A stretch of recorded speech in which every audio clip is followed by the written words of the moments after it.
तोहरे नयन में देखनी ई जग सगरी बिसर गईल। तोहर महके सुगंधिया मन के मंदिर में उतर गईल।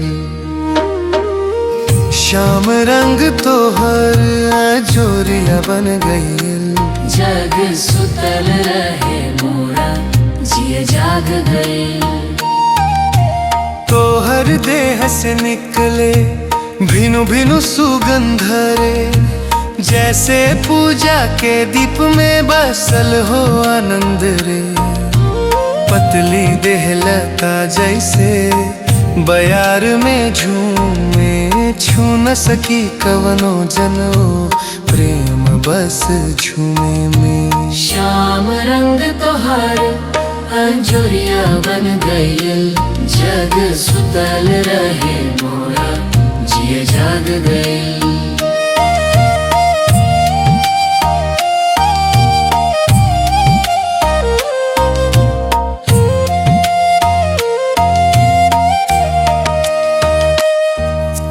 फूल के पंखुरी जैसे तोहर दिल कोमल बा। ए गोरी तोहर नेह मुरली के बोलल बा। ना माया ना चाह ना लोभ के रंग बा।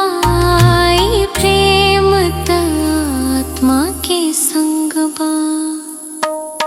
श्याम रंग तोहर अंजोरिया बन गईल। जग सुतल रहे मोरा जिए जाग गईल।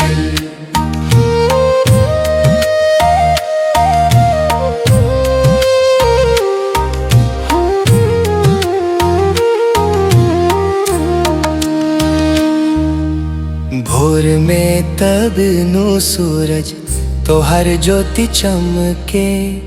जियरा के गगन में तोहर रूप दमके। ना देह के प्यास ना स्पर्श के राग, बस नह के रागिनी बनल मोर भाग। श्याम रंग तोहर अंजोरिया बन गईल। जग सुतल रहे मोरा जिए जाग गई।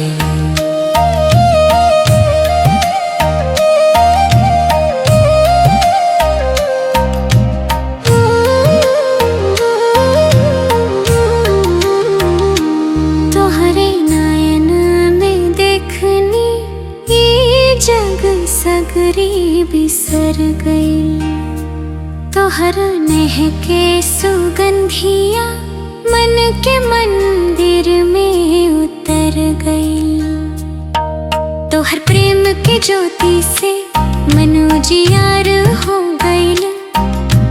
ई संसार छोड़ आत्मा तोहर हो गई।